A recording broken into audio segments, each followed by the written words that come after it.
আমার দেশে 15 বছর যারা আলেমদের চোখের পানি ঝরিয়েছে, যারা মানুষের উপরে জুলুম নির্যাতন করেছে, তারা চোরের মতো দেশ থেকে পালিয়ে গিয়েছে।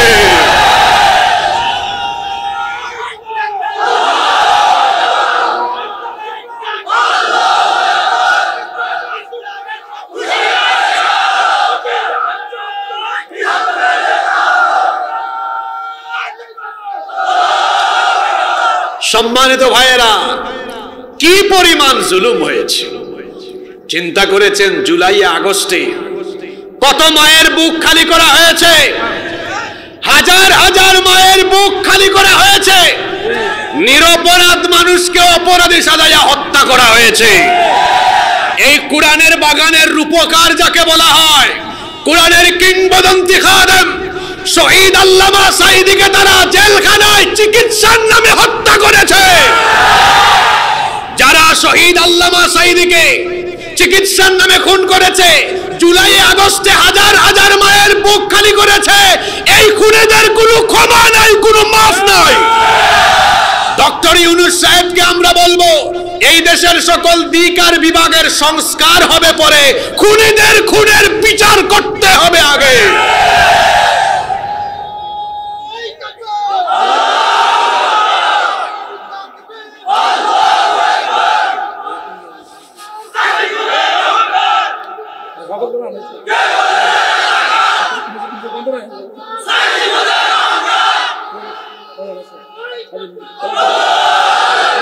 কি স্লোগান দিয়েছে, কে বলে রে রাজাকার, না? সাইদি সাহেব তো 71-এর আগে জন্ম, আমার জন্ম তো 90-এর দশকে। হ্যাঁ, রাজাকার এই গালি এখন সবাই পাইছে। গত বছর আমি চুয়াডাঙ্গায় মাহফিলে গেলাম, ওসি সাহেব আমাকে ফোন করে বলেছেন আপনি আসবেন না, চলে যান। আমি বললাম ওসি সাহেব কেন? আপনার বিরুদ্ধে এলাকা থেকে, ওই মাহফিলের এলাকা থেকে অভিযোগ দিয়েছে আপনি রাজাকার। আমি বললাম ওসি সাহেব আপনি কি আমাকে দেখেছেন? কয় না, জীবনেও দেখি নাই।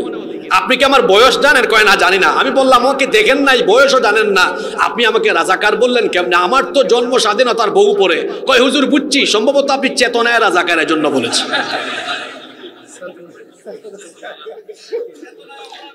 মুক্তিযুদ্ধের চেতনা, এটা ছিল ওদের সবচেয়ে বড় ব্যবসা। মুক্তিযুদ্ধের চেতনার কথা বলে আলেম উলামা, ইসলাম, মুসলমান, ইসলামী মূল্যবোধের চেতনাকে মুক্তিযুদ্ধের বিপরীতমুখী করে দাঁড় করিয়ে দিয়েছে।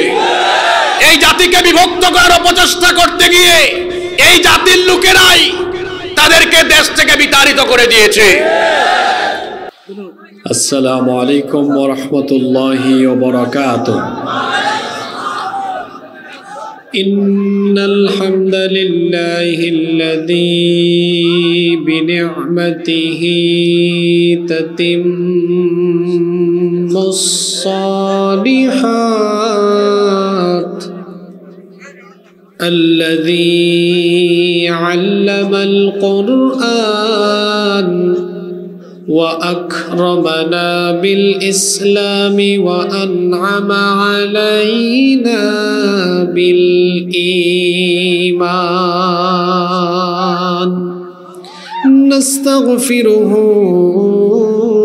ونتوب إليه وأشهد أن لا إله إلا الله وحده لا شريك له وأشهد أن سيدنا وسندنا وحبيبنا وطبيبنا وطبيب أرواحنا محمدا عبد الله ورسوله أرسله بالحق بشيرا ونذيرا وداعيا إلى الله بإذنه وسراجا وقمرا منيرا أما بعد فقد قال الله تعالى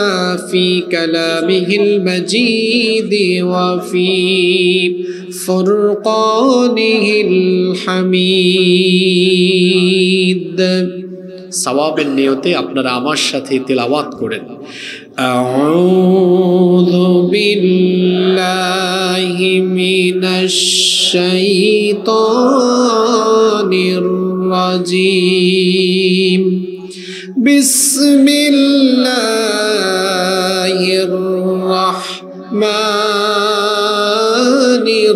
রাহিম। ইন্নাল্লাহা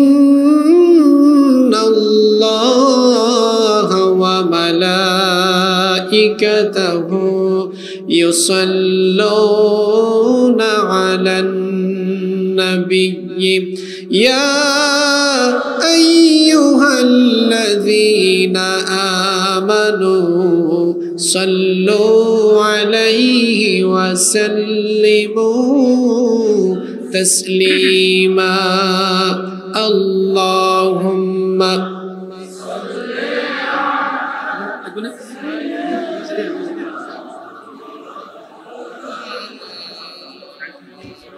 وعلى آل سيدنا नहीं दो जहां में मिसाले मोहम्मद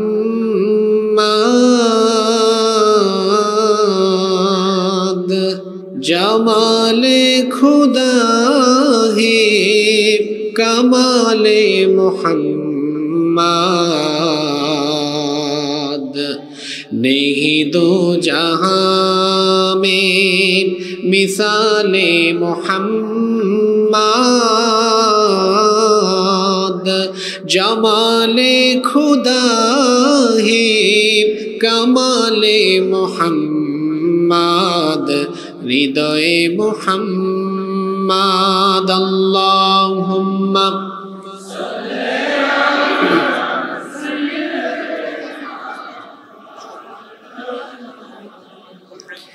وعلى آل سيدنا হেরার গুহায় তোমারি ধ্যান আসমান থেকে নামে আল কোরআন।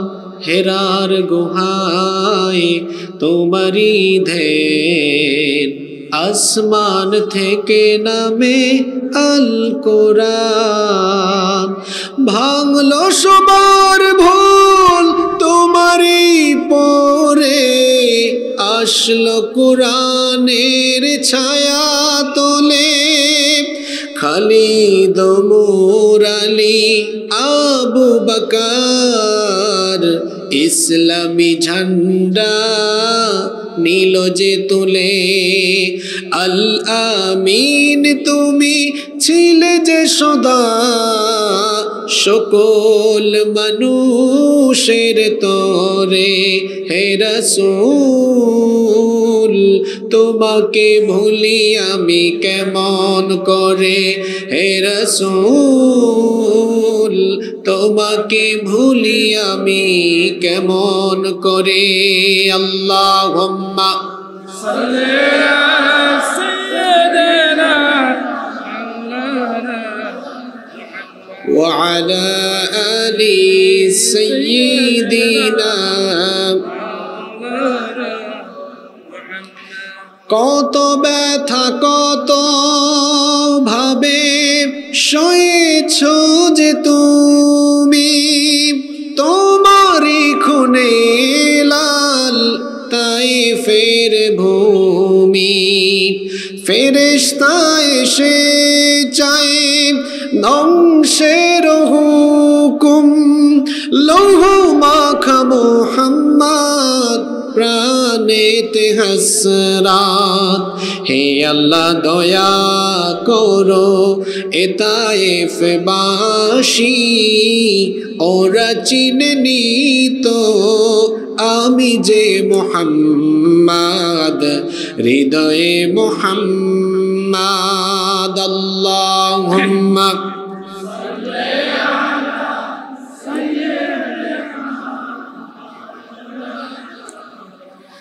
وعلى آل سيدنا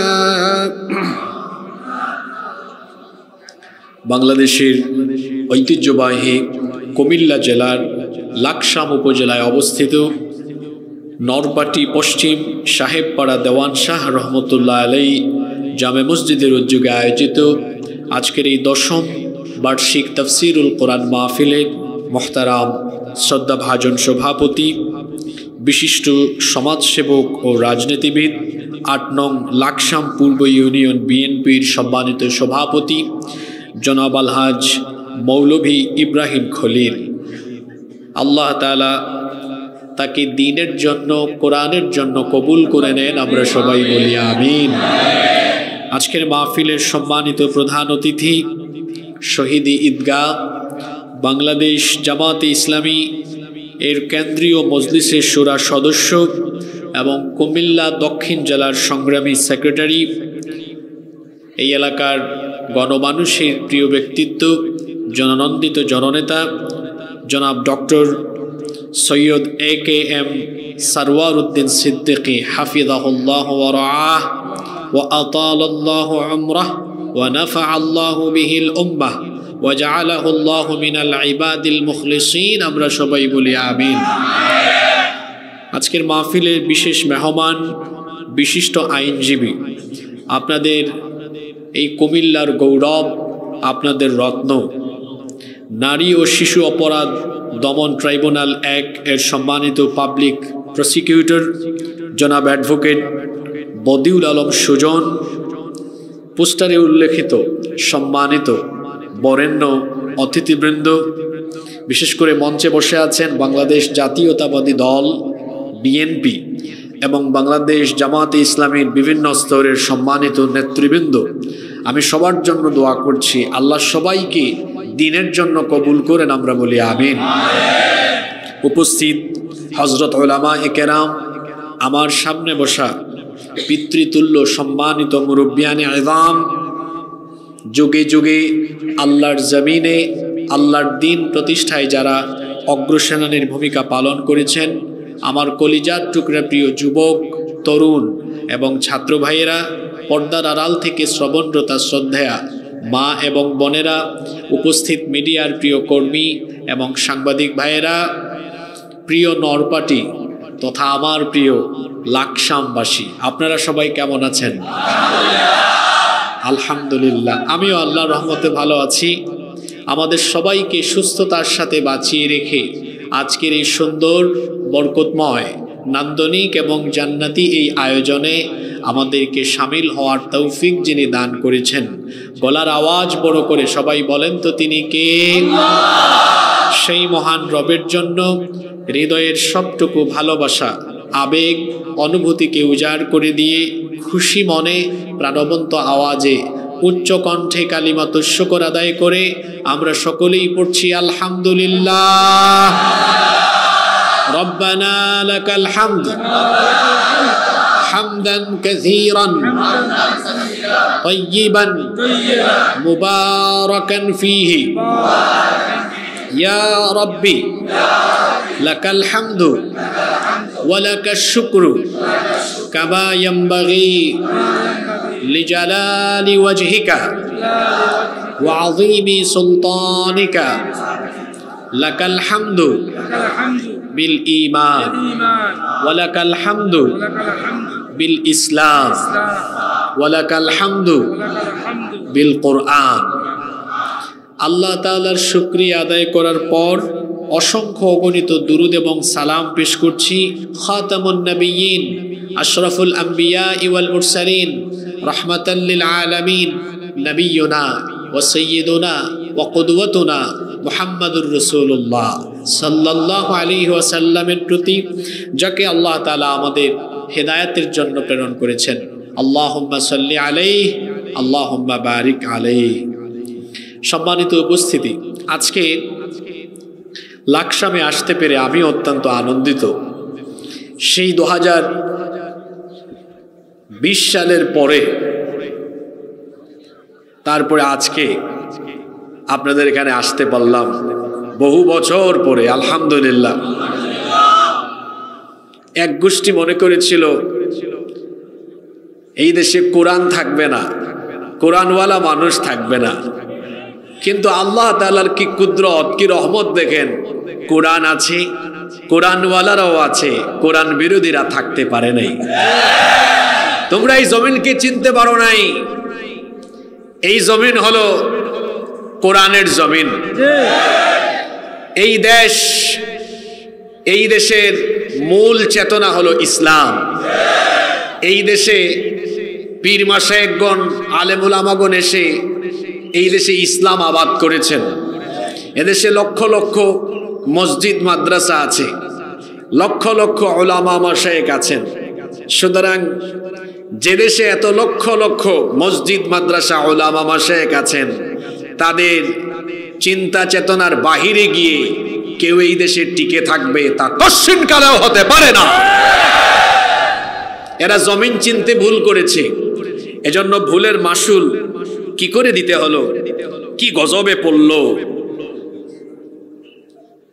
যারা চেয়েছিল এই দেশ থেকে কোরআনকে, ইসলামকে, দ্বীনি আন্দোলনকে বিদায় করে দিবে, আশ্চর্য কথা, আজকে তারা নিজেরাই এই দেশ থেকে বিদায় হয়েছে, বিতাড়িত হয়েছে। এই গজব এসেছে কার তরফ থেকে? সম্মানিত ভাইয়েরা, আমার একটা অভ্যাস হলো মাহফিলে 1 ঘন্টা 1.5 ঘন্টা যতক্ষণই কথা বলি, অপ্রাসঙ্গিক কথা এড়িয়ে চলার চেষ্টা করি। কিন্তু আজকে শুরুতেই আমি 1 মিনিট সময় বলেছি। এর কারণ হলো আমি নিজেও আসলে আসতে পারি নাই, আর আপনাদেরও মনে হয় খুব জমা আছে আমি জানি, কিন্তু আমরা কোরআন হাদিস বাদ দিয়ে সরাসরি একেবারে রাজনৈতিকভাবে বা রাজনৈতিক ভাব ভঙ্গিমা নিয়ে মাহফিলের সময় কাটাবো, এটার পক্ষে আমি নই। এজন্য সরাসরি আমি সময় নষ্ট না করে আল্লাহর কালাম থেকে আলোচনায় মনোনিবেশ করব ইনশাআল্লাহ। কোরআনের কোনো আয়াত আর কোনো হাদিস যদি কারো গায়ের উপর গিয়ে পড়ে সেটা ভিন্ন কথা, কিন্তু আমরা কোরআন হাদিসের আলোচনা বাদ দিয়ে একতরফা কথা, অপ্রাসঙ্গিক আলোচনা করতে চাই না। মানুষের জীবনের সময় হলো সবচেয়ে গুরুত্বপূর্ণ নেয়ামত, যে সময় চলে যায় তা ফিরে আসে না, আসবেও না। এজন্য কোরআনের মাহফিলে আমরা এই বরকতময় সময় অপ্রাসঙ্গিক কথা বলে নষ্ট না করে সরাসরি আল্লাহর কালাম থেকে হেদায়েতের মন মানসিকতা নিয়ে আমরা আলোচনা করব এবং শুনবো ইনশাআল্লাহ। আল্লাহ তাআলা আমাদেরকে হেদায়েতের নিয়তে বলার এবং শোনার তৌফিক দান করেন, আমরা সবাই বলি আমিন।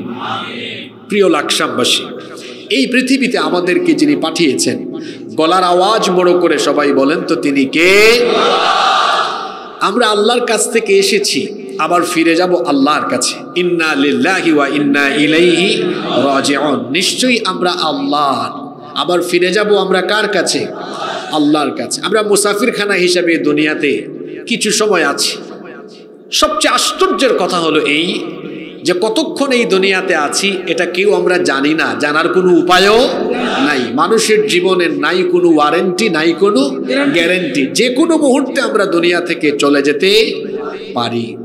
আমরা এই দুনিয়া ছেড়ে চলে যাব, আল্লাহর সামনে আমাদেরকে দাঁড়াতে হবে।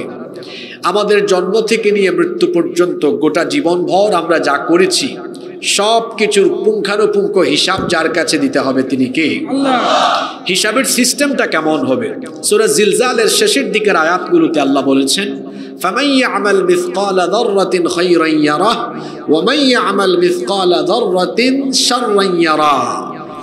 অতঃপর যে অনুপরিমাণ ক্ষুদ্রাতি ক্ষুদ্র ভালো কাজ করবে সেও তা দেখতে পাবে, এবং যে অনুপরিমাণ ক্ষুদ্রাতি ক্ষুদ্র খারাপ কাজ করবে সেও তা দেখবে। অর্থাৎ ভালো করেন খারাপ করেন সবকিছুর বদলা কর্মফল দিবেন কে? আল্লাহ। ওয়া ওয়াজাদু মা আমিলু হাদিরা।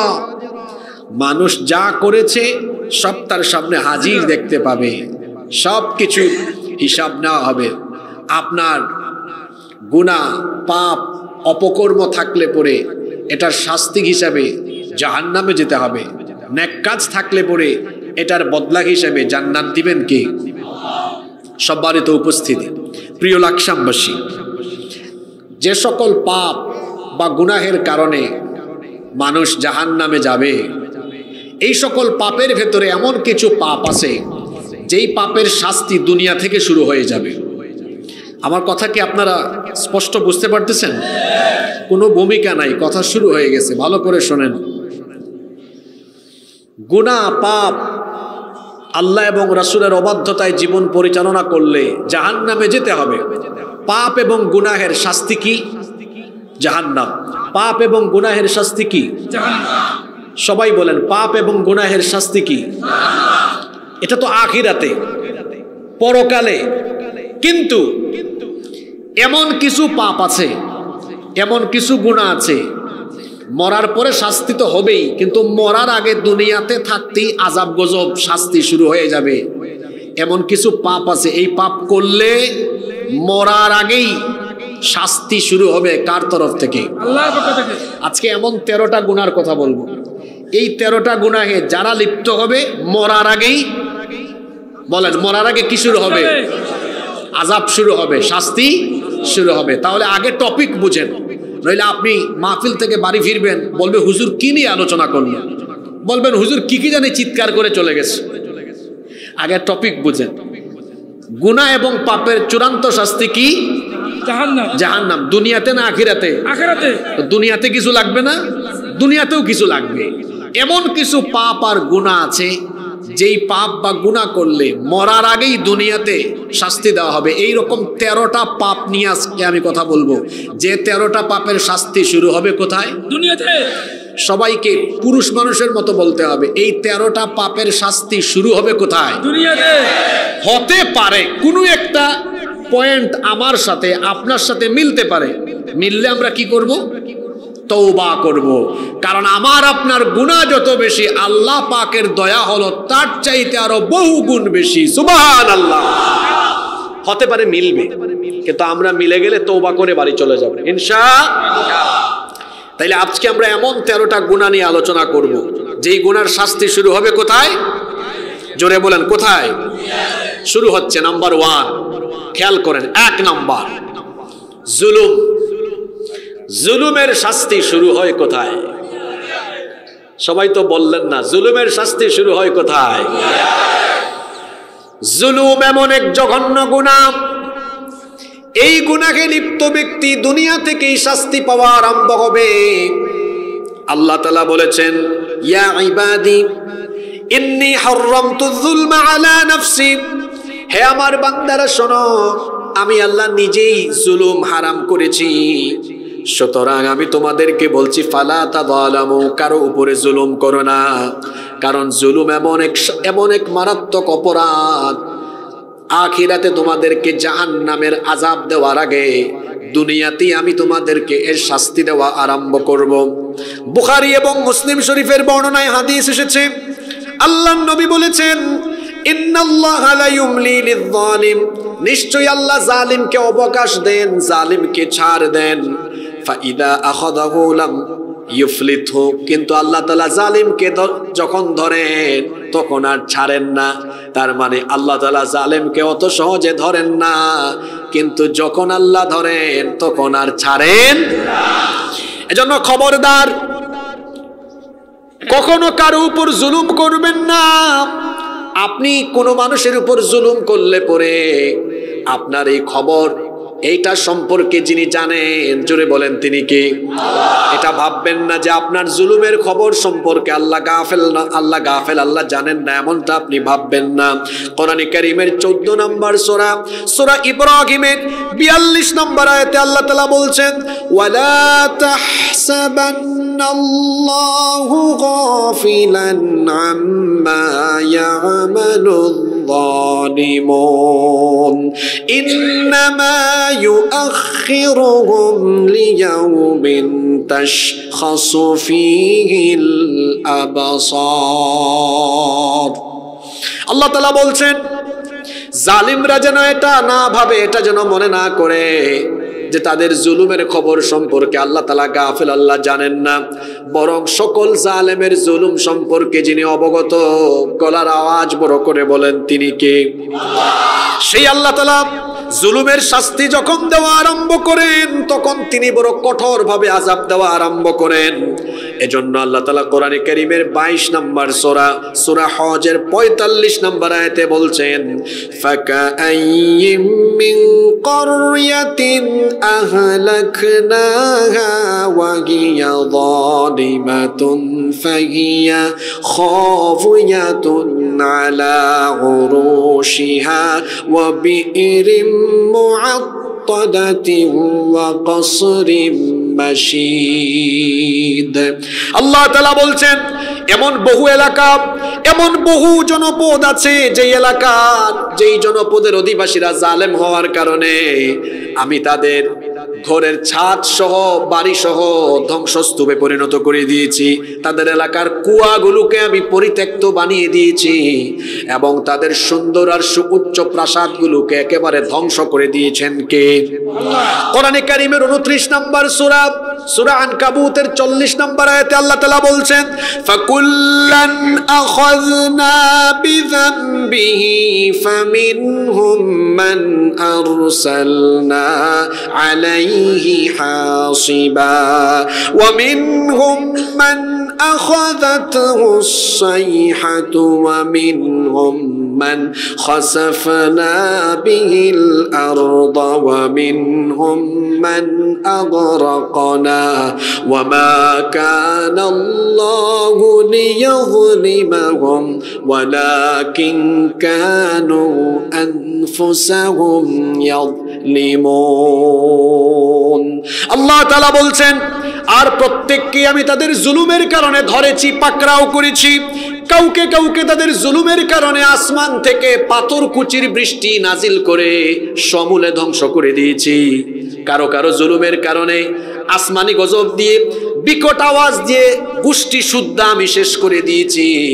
কাউকে কাউকে তাদের জুলুমের কারণে জমিন উল্টায়া মাটির তলায় ধসায়া দিয়েছি। আবার ওয়ামিন হুম্মান আগরাকনা, কাউকে কাউকে তাদের জুলুমের কারণে পানিতে ডুবায়া মেরেছি। আল্লাহ বলছেন, সেই আল্লাহ আমি হলাম এমন, আমি কারো উপর জুলুম করি না, বরং যখন তোমরা মানুষের উপর জুলুম করো তখন আমি আল্লাহ এমন ভাবে ধরি। আল্লাহ তাআলা সূরা বুরুজে বলেছেন, ইন্না বাতশা রাব্বিকা লাশাদীদ, নিশ্চয়ই আল্লাহর ধরা বড় কঠিন। জালিমদেরকে আল্লাহ এত সহজে ধরেন না, ধরেন না, ধরেন না। যখন আল্লাহ ধরেন তখন আর ছাড়েন না। নমরুদের মতো জালিমকে আল্লাহ ধরে না, ধরে না, ধরে না, কিন্তু যখন আল্লাহ ধরেছেন তখন আল্লাহ ছাড়েন নাই, জুতার বাড়ি খাওয়ায়া দুনিয়া থেকে বিদায় করে দিয়েছেন। ফেরাউনের মতো শয়তানকে আল্লাহ ধরেন নাই, এই জালিমকে আল্লাহ যখন ধরেছেন, এই যে একটু আগে যে সূরা আনকাবুতের 40 নম্বর আয়াতটা আমি বললাম, ফেরাউনের শানে এটা নাজিল হওয়া।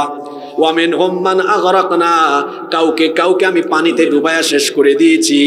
ফেরাউনের মতো জালিমকেও আল্লাহ ধরেন না, ধরেন না, ধরেন না, কিন্তু যখন আল্লাহ ধরেন তখন আর ছাড়েন নাই, পানিতে ডুবায়া বেড়েছেন। আমার দেশেও যে ফেরাউনের দল ছিল, এদেরকে আল্লাহ ধরেন না, ধরেন না, ধরেন না, ধরেন না। যখন আল্লাহ ধরেছেন আর বাংলাদেশে রাখেন না, একেবারে মামু বাড়ি পৌঁছায়া দিয়েছে। সম্মানিত ভাইয়েরা, পৃথিবীতে কোন জালিম শান্তিতে মরতে পারে নাই, কোন জালিমের বিদায় সুন্দরভাবে হয় নাই। আমার দেশে 15 বছর যারা আলেমদের চোখের পানি ঝরিয়েছে, যারা মানুষের উপরে জুলুম নির্যাতন করেছে, তারা চোরের মতো দেশ থেকে পালিয়ে গিয়েছে।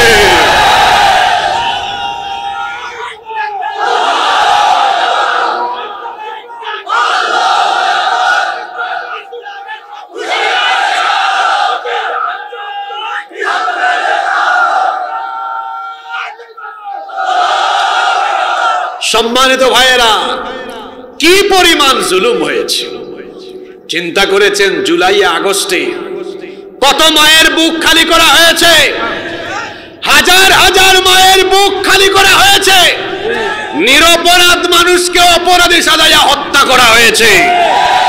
এই কোরআনের বাগানের রূপকার যাকে বলা হয়, কোরআনের কিংবদন্তি খাদেম শহীদ আল্লামা সাঈদীকে তারা জেলখানায় চিকিৎসার নামে হত্যা করেছে।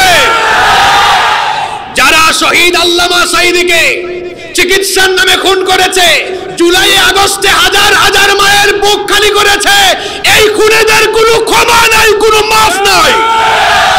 ডক্টর ইউনূস সাহেবকে আমরা বলবো, এই দেশের সকল দিক আর বিভাগের সংস্কার হবে পরে, খুনিদের খুনের বিচার করতে হবে আগে।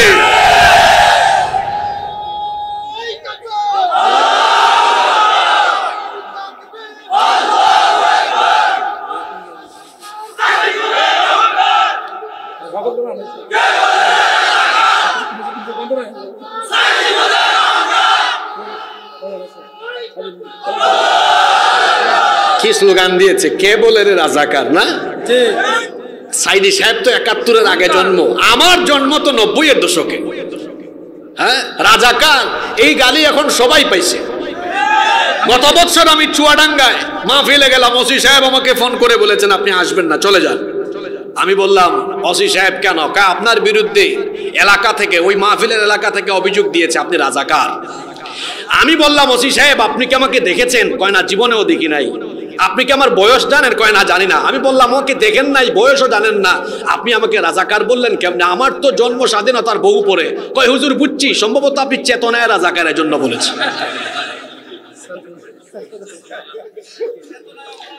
মুক্তিযুদ্ধের চেতনা, এটা ছিল ওদের সবচেয়ে বড় ব্যবসা।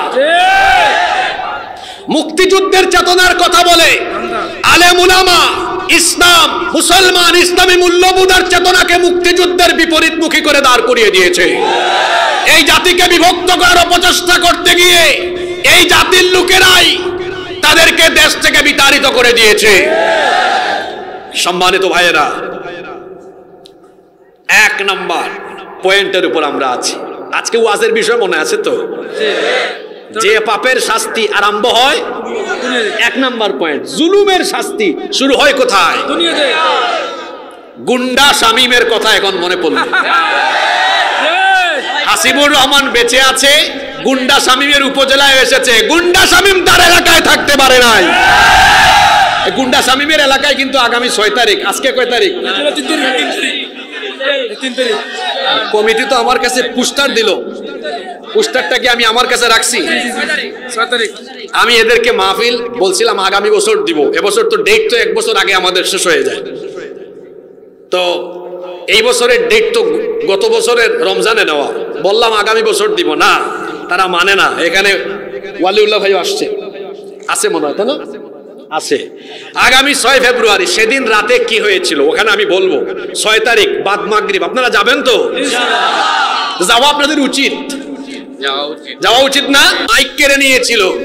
আমার অসমাপ্ত আলোচনা ৬ তারিখ আল্লাহ বাঁচালে সমাপ্ত করব ইনশাআল্লাহ। আপনাদেরকে দাওয়াত দিয়ে গেলাম, আপনারা যাবেন তো? সে বলেছিল লাকসামে আমাকে আসতে দিবে না। আমি 4 বছর হোক 5 বছর পরে হোক লাকসামে এসেছি, লাকসামের মানুষ তাকে লাকসাম থেকে উস্তা দিয়ে বের করে দিয়েছে।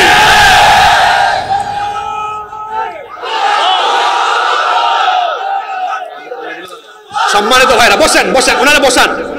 শোনেন শোনেন, আজকে মোট 13টা পয়েন্টে আলোচনা করব।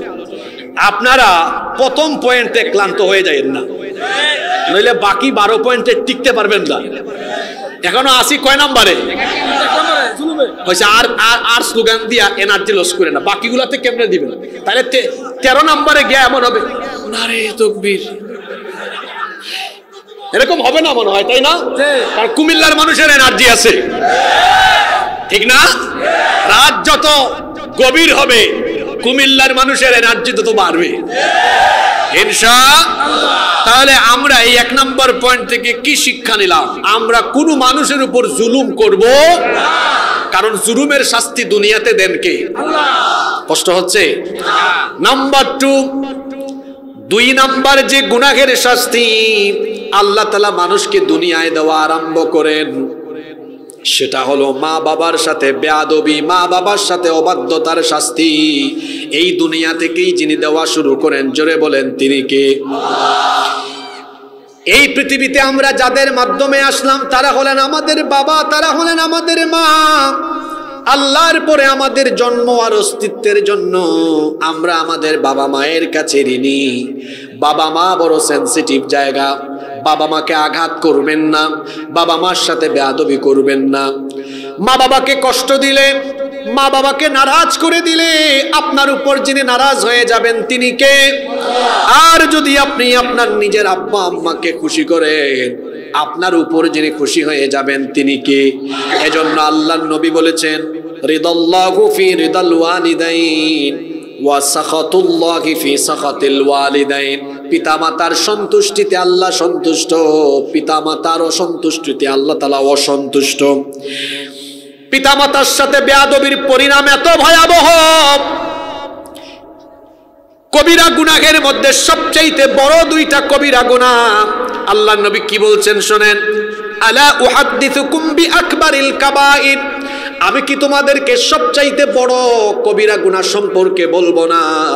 সাহাবীরা তখন বললেন, বালা ইয়া রাসূলুল্লাহ, আমরা বলি সাল্লাল্লাহু আলাইহি ওয়াসাল্লাম, অবশ্যই ওগো আল্লাহর নবী, সবচাইতে বড় কবিরা গুনাহ কোনগুলো আমাদেরকে বলেন। আল্লাহর নবী বললেন, সবচাইতে বড় কবিরা গুনাহ হলো দুইটা, আল ইশরাকু বিল্লাহ, একটা হলো আল্লাহর সাথে শিরক করা, দুই নাম্বার হলো হুকুকুল ওয়ালিদাইন, পিতামাতার সাথে অবাধ্য হওয়া, বেয়াদবি করা।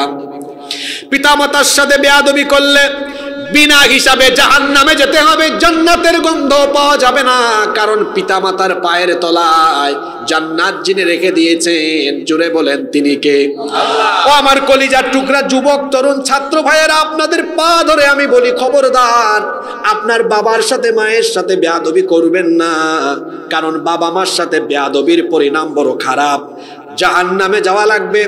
জাহান্নাম তো মরার পরে, কিন্তু মরার আগেই আপনার জন্য আল্লাহর তরফ থেকে শাস্তি বরাদ্দ আছে। শুনেন, আল্লাহর নবীর সেই হাদিসটা আপনাদেরকে শোনাই। মুস্তাদরাকে হাকিমের ভেতরে এই হাদিস বর্ণিত হয়েছে। আনাস ইবনে মালিক রাদিয়াল্লাহু আনহু এই হাদিসের বর্ণনাকারী সাহাবী, তিনি বলছেন, বাবানি মুআজ্জিলানি উকুবাতুহুমা ফিদ দুনিয়া, দুইটা পাপ এমন আছে দুনিয়াতে, এই দুইটা পাপের দুয়ার দিয়েছে প্রবেশ করবে, এই দুইটা পাপ যে করবে দুনিয়াতেই তাকে শাস্তি দিয়ে দিবেন কে? আল্লাহ। এক নাম্বার আল বাগি, আল্লাহর সাথে সীমা লঙ্ঘন।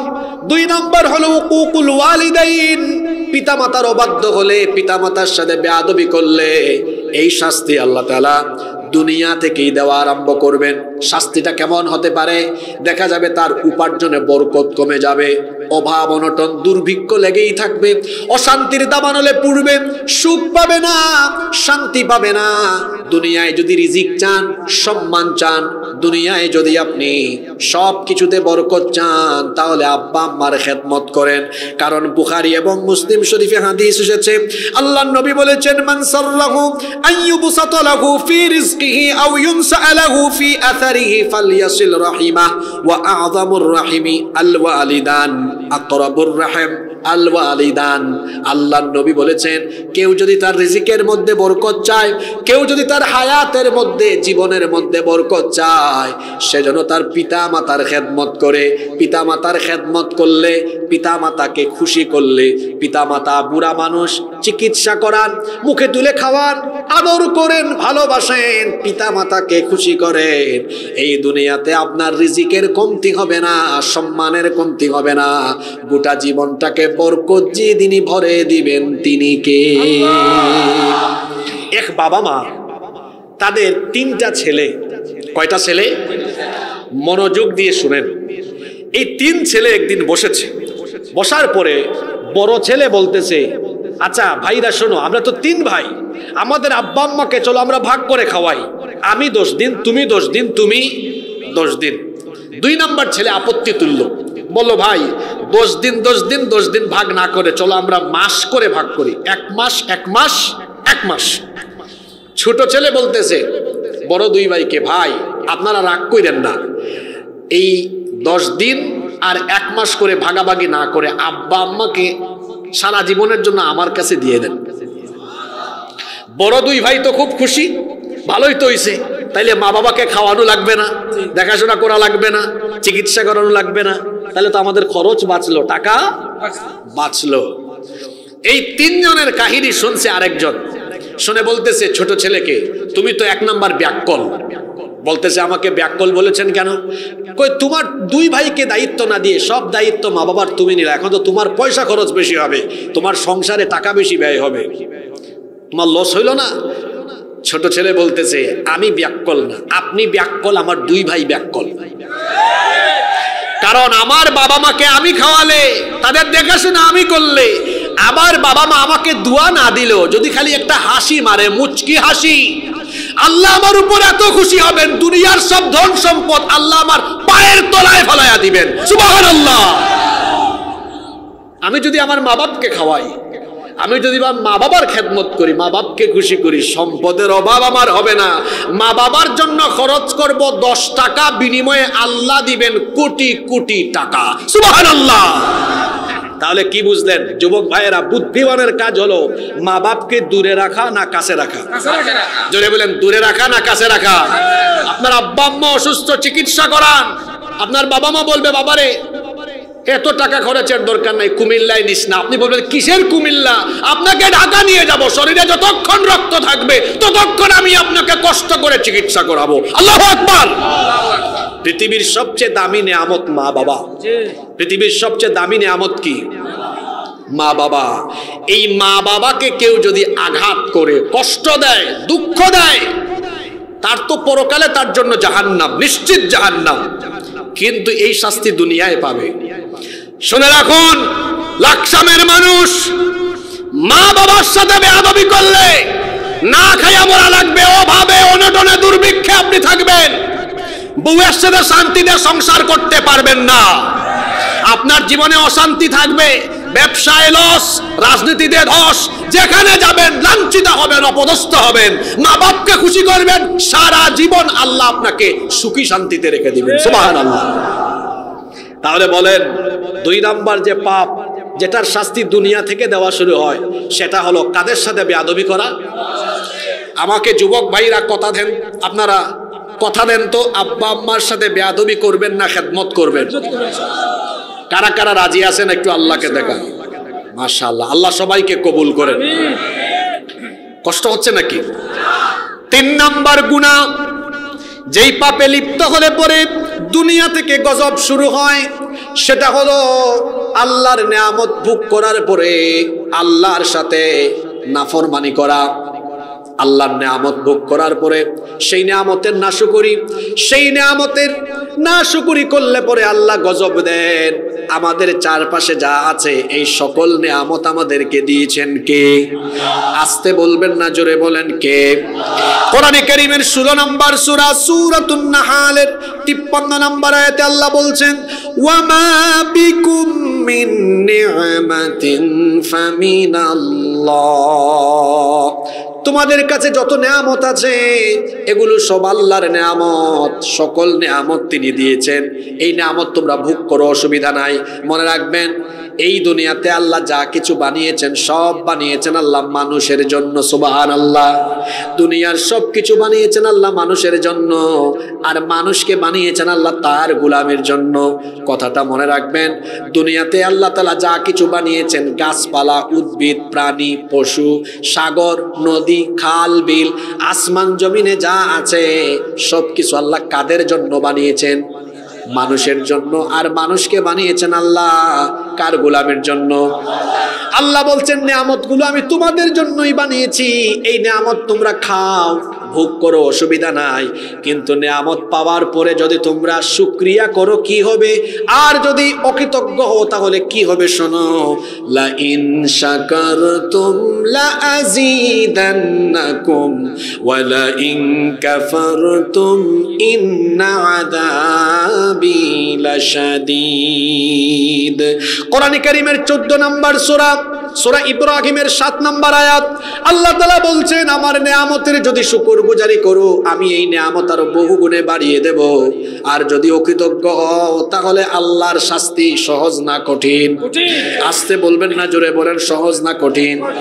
এই যে আপনার এত সুন্দর বাড়ি, এই যে আপনার এত সম্পদ, এই সম্পদের আসল মালিক কিন্তু আপনি নন, এটা আপনাকে দয়া করে দিয়েছেন কে? আল্লাহ।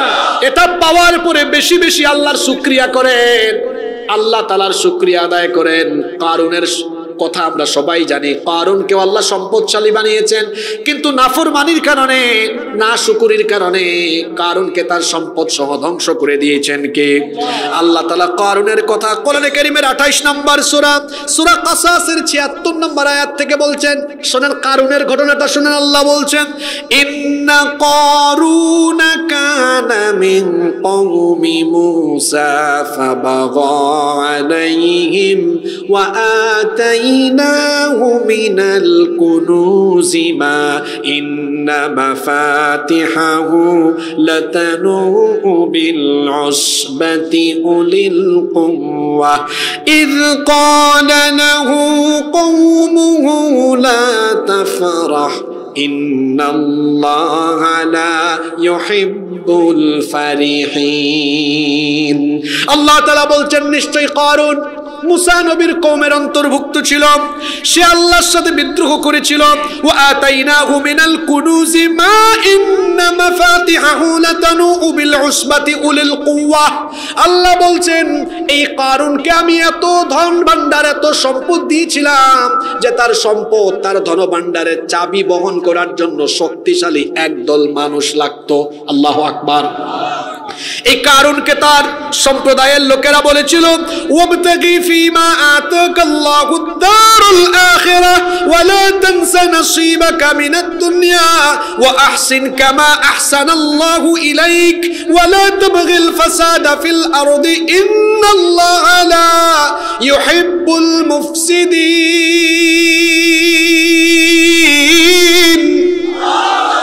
কারুনের সম্প্রদায়ের লোকেরা বলেছিল, আল্লাহ যে তোমাকে এত ধন সম্পদ দিয়েছেন, এগুলো দিলে আখিরাত তালাশ করো। আল্লাহ যেভাবে তোমার উপরে ইহসান করেছেন, তুমিও গরিব দুঃখীর উপরে ইহসান করো, মানুষকে তুমি সহযোগিতা করো, কারণ এই সম্পদ তোমাকে দিয়েছেন কে? কিন্তু এই কারুন সে নাফরমানি করে তখন বলেছিল, ক্বালা ইন্নামা উতিতুহু আলা ইলমিন ইনদি। সে বলেছিল, এই সম্পদ আমাকে আল্লাহ দেন নাই, নিজের জ্ঞান খাটাইয়া কষ্ট করে এই সম্পদ আমি অর্জন করেছি। নাউজুবিল্লাহ। আল্লাহর নিয়ামত পাওয়ার পরে নাফরমানি করলো, নাফরমানির কারণে তার উপর কি গজব আসলো, দুনিয়াতে কি গজব এসে পড়লো শোনেন। আল্লাহ তাআলা বলছেন, ফাখাসাফনা বিহি ওয়া বিদারিহিল আরদ ফামা কানা লাহু মিন ফিআতিন ইয়ানসুরুনাহু মিন দুনিল্লাহ ওয়া মা কানা মিনাল মুনতাসিরিন। আল্লাহর তরফ থেকে এত ধনভাণ্ডার পাওয়ার পরে সে যখন অবজ্ঞা করলো, নাফরমানি করলো, আর বললো এগুলো আল্লাহ দেন নাই, নিজে জ্ঞান খাটাইয়া উপার্জন করেছি, আল্লাহ বললেন তখন আমি কারুন, তার প্রাসাদ এবং তার সম্পদ সহ তাদেরকে মাটির তলায় ধসাইয়া দিলাম। আল্লাহু আকবার। তাহলে কি বুঝলেন? সকাল বেলার ধনীকে বিকাল বেলা রাস্তার ফকির যিনি বানায় দিতে পারেন তিনি কে? এজন্য ধন ভান্ডারের মালিক হলে পরে বেশি বেশি আল্লাহর শুকরিয়া করবেন, এতে আল্লাহ আরো বাড়িয়ে দিবেন। অহংকারী হবেন না, নেয়ামতের নাশুকরি করবেন না। আবার কোন এলাকায় কোন দেশে যদি আল্লাহ নেয়ামত দেন, সকল এলাকায় তো নিয়ামত আছে। এই যে আমাদের দেশে যত কিছু আছে, এই যে ধানের ক্ষেতের ধান, ফসলের মাঠের ফসল, ফলের গাছের ফল, এই সব নিয়ামত কার? আসতে বলবেন না, জোরে বলেন নিয়ামত কার? আর আমার দেশে নিয়ামতের অভাব নাই, এত নিয়ামত। দেশটা দেখতে হলো সবুজ, চতুর্দিকে সবুজ আর সবুজ। পৃথিবীতে এমন বহু দেশ আছে ধুধু মরুভূমি, কোনো ফলনই হয় না, কিন্তু আমার দেশের মাটি কেমন? আপনি এখানে যা ফেলবেন দেখবেন বাম্পার ফলন হয়ে যায়। আল্লাহু আকবার। আল্লাহ তাআলা এবার কি বলছেন শোনেন, এই আয়াতটা ভালো করে খেয়াল করেন। কোন দেশে কোন জনপদে আমার নিয়ামত ভোগ করার পরে যদি এই মানুষ আমার সাথে নাফরমানি করে, কেমন শাস্তি তাদেরকে দেই? আল্লাহ তাআলা কোরআনে কারীমের 16 নম্বর সূরা নাহলের 112 নম্বর আয়াতে বলছেন, ওয়া দারাবাল্লাহু মাসালান ক্বরয়াতান কানাত আমিনাতান মুতমাইন্নাতান ইয়াতিহা রিজকুহা রাগাদাম মিন কুল্লি মাকান ফাকাফারাত بأنعم الله فأذاقها الله لباس الجوع والخوف بما كانوا يصنعون তাসনাউন। আল্লাহ তাআলা বলছেন এমন একটা জনপদের দৃষ্টান্ত আল্লাহ তোমাদেরকে দিচ্ছেন, যেই জনপদ ছিল নিরাপদ, যেই জনপদ ছিল প্রশান্তির, চতুর্দিক থেকে সেখানে রিজিক আসতো, কিন্তু সেই জনপদের লোকেরা যখন আল্লাহর এই নিয়ামতগুলো অস্বীকার করলো, নাফরমানি করলো, তখন আল্লাহ তাআলা তাদেরকে ভয় আর ক্ষুধার চাদর দিয়ে, অভাব অনটন দিয়ে দুনিয়াবি গজবে ফেলে দিলেন। এই যে আমরা এই বাংলাদেশে যত নিয়ামত ভোগ করি, এই নিয়ামতগুলো কার? আল্লাহ বলেছেন বান্দা এগুলো খাও, কিন্তু আল্লাহর নিয়ামত খাওয়ার পরে যদি আমি বলি আল্লাহর বিধানের মধ্যে, আল্লাহর বিধান দিয়ে আমার দেশের অর্থনীতি চলতে পারবে না, রাজনীতি চলতে পারবে না, তো এটা কি আল্লাহর শুকরগুজারি না নাফরমানি? খবরদার এটা বলবেন না, এমনটা করবেন না। ইতিপূর্বে এমন বহু জাতি গোষ্ঠী আল্লাহর তরফ থেকে নিয়ামত পেয়েও আল্লাহর নাফরমানি করার কারণে সমূলে তাদেরকে ধ্বংস করে দিয়েছেন কে? যেমন এই কোরআন পড়লে একটা জাতির কথা বারবার বারবার আপনারা পাবেন, সেই জাতির নাম হলো বনি ইসরাইল। আল্লাহ এদের ব্যাপারে বলছেন, ইয়া বনি ইসরাইল আযকুরু নি'মাতি আল্লাতী আন'আমতু আলাইকুম ওয়া আন্নী ফাদ্দালতুকুম আলাল আলামিন। হে বনি ইসরাইল, আমি তোমাদের উপরে যে নিয়ামত দিয়েছি সেই নিয়ামতের কথা স্মরণ করো। বনি ইসরাইলকে আল্লাহ কি কি নিয়ামত দিয়েছেন ভালো করে শোনেন। এমন এক জাতি, এদেরকে আল্লাহ আসমানি খাবার মান্না সালওয়া খাইয়েছেন, সুবহানাল্লাহ। এমন এক জাতি, এমন এক জাতি, এই জাতির জন্য আল্লাহ তাআলা সাগরের মাঝখান দিয়ে রাস্তা বানায়া তাদেরকে বিপদ থেকে উদ্ধার করেছেন, সুবহানাল্লাহ। এই বনি ইসরাইল এমন এক জাতি, আল্লাহ তাআলা 30 প্রান্তরে তারা যখন জেলখানায় বন্দী ছিল, আকাশের মেঘমালা দিয়ে আল্লাহ তাদেরকে ছায়ার ব্যবস্থা করে দিয়েছেন। এটা এমন এক জাতি, যখন মরুভূমিতে পানির অভাবে ছিল, তখন পাথর ফাটিয়ে দিয়ে আল্লাহ পাথর থেকে 12টা গোত্রের জন্য 12টা ঝর্ণা দ্বারা দিয়েছেন, সুবহানাল্লাহ। এত নিয়ামত ভোগ করার পরেও প্রত্যেক যুগে যুগে তারা নাফরমানি করেছে। নাফরমানের কারণে এই বনি ইসরাইলের বহু মানুষ বানর হয়েছে, শূকর হয়েছে। কখনো কখনো তারা আল্লাহর আসমানি আযাব, জমিনি গজবে পড়েছে। তাহলে বোঝা গেল আল্লাহর নিয়ামত পাওয়ার পরে নাফরমানি করলে পরে বিপদ আছে না নাই? যেমন ছোট্ট একটা ঘটনা শোনাই, যখন আল্লাহ তাআলা এই বনি ইসরাইল জাতিকে ফেরাউনের কবল থেকে নাজাত দিলেন, ফেরাউন আর তার দলবলকে পানিতে ডুবায়া মারলেন, মুসা নবীকে আল্লাহ বললেন বনি ইসরাইল নিয়ে পার হয়ে যাও। ওই পারে চলে গেল, তারা নাজাত পেল। আল্লাহ বললেন তোমার উম্মতকে নিয়ে ফিলিস্তিনে যাও, সেখানে গিয়ে আমালিকা সম্প্রদায়ের বিরুদ্ধে জিহাদ করো। জিহাদ করলে আমি আল্লাহ সাহায্য পাঠায় বিজয় দান করব, সুবহানাল্লাহ। এই জাতি গেল না, না যাওয়ার কারণে চোখের সামনে তারা দেখেছে ফেরাউনকে আল্লাহ শেষ করেছেন।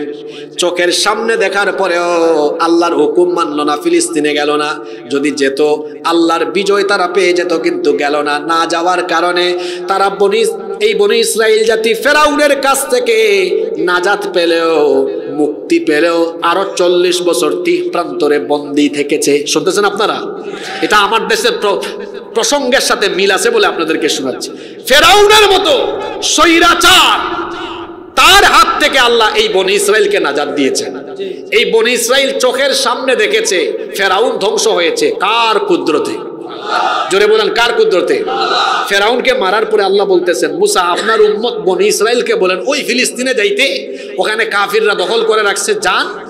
তারা তো চোখের সামনে আমি আল্লাহর কুদরত দেখছে, ওই আল্লাহর কুদরত আবার দেবে, ওখানে গেলেই আমি ফেরেশতা পাঠায়া বিজয় দিব, সুবহানাল্লাহ।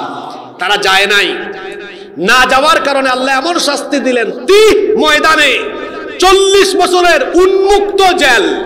উন্মুক্ত মানে কোনো দেয়াল নাই। সকালবেলা তারা যেখান থেকে হাঁটা আরম্ভ করে সন্ধ্যাবেলা দেখে আবার ওই জায়গায় আছে। কি বিপদে পড়েছি! কত বছর, কত বছর! আল্লাহর কুদরত দেখেছে, আল্লাহর নিয়ামত পেয়েও আল্লাহর হুকুম মানল না। আমার কেন জানি ভয় হচ্ছে, যাদেরকে আমরা সরাতে পারবো এটা ভাবতে ভাবতে টায়ার্ড হয়ে গিয়েছিলাম। সে আল্লাহ তার কুদরত দিয়ে জালিম থেকে এই বাংলাদেশের মানুষকে মুক্তি দিয়েছেন। এত বড় একটা সুযোগ এসেছে, এই সুযোগকে কাজে লাগিয়ে দেশপ্রেমিক মানুষ ঐক্যবদ্ধ হয়ে যদি ফ্যাসিবাদের শিকড় কেটে এই দেশে আল্লাহর দ্বীন কায়েমের জন্য ঐক্যবদ্ধ না হয়, তাহলে বনি ইসরাইল ইসরায়েল যেমন বিপদে পড়েছিল, এই বাংলাদেশের মানুষও এই জাতির জন্য আরো কঠিন বিপদ অপেক্ষা করছে। এজন্য আমি জেনারেশন জি, ছাত্র, যুবক, জনতা সবাইকে অনুরোধ করব, দেশের স্বার্থে সবাইকে ঐক্যবদ্ধ থাকতে হবে। এখানে বিএনপির মানুষও আছেন, জামাতের মানুষও আছেন, নিজেদের মধ্যে নিজেরা কামড়াকামড়ি কইরেন না। কারণ এই দেশে মানুষ আপনাদেরকে একসাথে দেখতে চায়। ওই দেখেন, আপনারা চান কিনা? দেখছেন, এরা চায়, তো আপনারা কেন কামড়াকামড়ি করেন? আপনাদের মধ্যকার দূরত্বের কারণে ফ্যাসিবাদ সুযোগ নিতে পারে, এই সুযোগ বাংলাদেশে আর দেওয়া হবে না। সম্মানিত ভাইয়েরা, তাহলে আমরা বনী ইসরাইলের কথা বলছিলাম। আবার কোরআনে কারিমে সূরা আনআমের 129 নম্বর আয়াতে আল্লাহ বলছেন, কি বলছেন? ওয়াকাযালিকা নুওয়াল্লি বা'দায-যালিমিনা বা'দাম বিমা কানু ইয়াকসিবুন। তোমরা যদি আমার নাফরমানি করো, তাহলে আমি আল্লাহ তোমাদের ঘাড়ের উপরে আবার জালিম চাপায়া দিব। এই কথা কার? তাহলে নেয়ামত পাওয়ার পরে এই নেয়ামতের শুকরগুজারি করতে হয়, নইলে দুনিয়াতে শাস্তি দিবেন কে? আপনাদের কষ্ট হচ্ছে নাকি? নাম্বার 4 নাম্বার, কোন মুসলমানের মান ইজ্জত নষ্ট করলে পরে এই শাস্তি দুনিয়াতে আরম্ভ হয়। আপনি কোন মুসলমানের মান ইজ্জত নষ্ট করার চেষ্টা করবেন, আল্লাহ আপনাকেও দুনিয়াতে বেইজ্জত করে ছাড়বে। দেখেন, কথা তো একটা বলাই লাগে। এই দেশে নিরপরাধ আলেমুল আমাদেরকে অপরাধী বানায়া জেলখানায় ঢুকাইয়া, জেলখানা থেকে তারপরে রশি লাগাইয়া, ডান্ডা বেরি লাগাইয়া আদালত চত্বরে তুলা হতো কি হতো না? তারপরে অনেকে আছে এটা দেখে হাসাহাসি করত। আপনি নিরপরাধ মানুষকে বেইজ্জত করেছেন, আল্লাহ ছেড়ে দেন নাই। যারা হাসাহাসি করেছে তাদেরকেও বেইজ্জত বানায়া আল্লাহ শাস্তি দিয়েছে। আমার দেশে এক বিচারপতি ছিল, সে খুব গর্ব